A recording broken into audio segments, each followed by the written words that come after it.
Minamahal kong kapwa, isang mapagpalang araw po sa inyong lahat.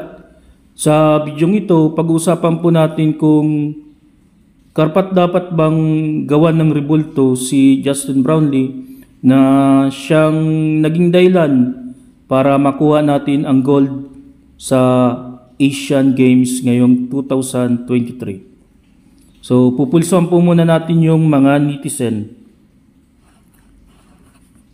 Sabi po ni Bon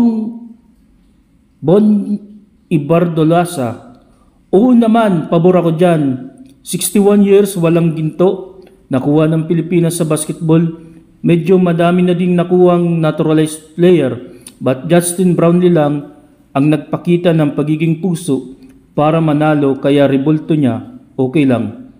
Sabi naman po ni Alan Dong Osi, para sa akin, dapat nagawan si Brownlee ng rebulto para makita ng lahat na tayo ang naghari sa Asian Game taong 2023. Sabi naman po ni Armel Lembang, kung bibigyan ng rebulto si JB, unahin muna bigyan ng rebulto si Loizaga para pair, diba? So may punto naman po. Malaki po ang naambag ni Sir Chito Loizaga sa basketball sa ating bansa. Sabi naman po ni Kirobin Castro, pwedeng bigyan simbolo sa pagbibigay ng karangalan sa bansa natin at para ma-inspire mga bagong henerasyon. Maganda po lahat ng naglaro sa Gilas, paggawaan nyo rin dahil lahat sila naghirap para makuha ang gintong medalya. So napakaganda po ng suggestion po ni Dario Pajardo na gawa na lang po lahat. Sabi naman po ni JMTV, mas maraming naambag si Carlos Caloy Loizaga, 2 times Olympian, 1 times bronze medal,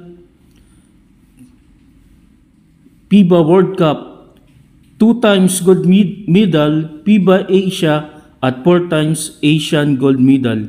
Hindi biro yung ambag niya sa basketball. Kung sa akin lang, Carlos Loizaga, ang Filipino greatest basketball of all time as a head coach, 1 times gold medal FIBA Asia. So may punto din po si JMB TV. Sabi naman po ni Arian Sarmento, kaya nga nabansag ang Mr. Fourth Quarter, yan si Justin Brownlee, tulad ng ginawa niya sa China at Jordan. Congrats Gilas Pilipinas, proud Pinoy. Nakakahanga yung hindi nagtanong sa pera, mga bayani sila. Sabi naman po ni Timboti TV, 100% agree ako, Justin Brownlee bigyan ng rebulto para sa kadakilaan ng ginawa sa ating bansa. May dugong champion. Lahat ng team kaya nag-champion.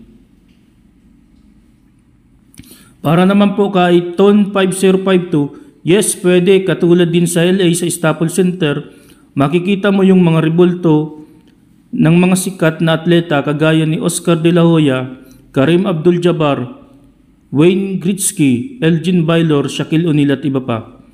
Sabi naman po ni LRR Battle Mix Ginebra, yes po, malaki po nang naitulong niya sa Gilas, Pilipinas at sa Ginebra. Sabi naman po ni Rael Roque, why not as a token of gratitude for GB? Anyway, he's already a Filipino in legal document at heart. Sabi naman po ni Daniel Pajardo, mas maganda po lahat ng naglaro sa Gilas paggawaan nyo rin dahil lahat sila naghirap para makuha ang gintong medalya. Sabi naman po ni GPS 6788, dapat may rebulto yung roster pati coach din. May makakagold kasi historian para mamotivate yung mga nagbabayad muna. Sabi naman po ni Dano Periano, sana kung gagawa ng rebulto si Brownlee, sana kasama si Coach Timcon kasi si Coach Timcon ay nag-ukit na din ng kasaysayan sa Philippine basketball ng Pilipinas. Rebulto naman as historic best coach. Sabi naman ni Mr. G. Sam, yes, I agree. Malapakalaking bagay yung ginawa ni JB para sa Gilas at karangalan ng buong Pilipinas. Sabi naman ni Jonathan Jamer, Justin Brownlee deserved to have a statue because he accomplished a great legacy in Philippine basketball. Sabi naman po ni YPO, pwede naman magkaroon ng rebulto si Brownlee, pero marami ding mga ibang Pinoy na madaming naiambag sa Philippine basketball na karangalan. Kaya kung gagawan si Brownlee ay siyempre ay dapat din ang mga legendary Philippines player din. Sabi naman po ni Silverback Avenger 2737, oo naman, masyadong mga fans para gawan ng rebulto. Di lang naman siya ang player ng Gilas, it's a time effort. Kung sobrang galing niya nga, mananalo ba Pilipinas kung siya lang na naglalaro?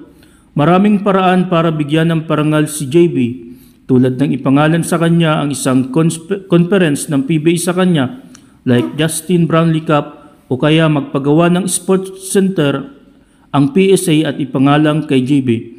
O kaya naman isang basketball school or clinic para sa mga kabataan na magiging future athletes ng bansa na gustong magsanay sa basketball basic at fundamental, at tatawagin itong Justin Brownlee Basketball Academy.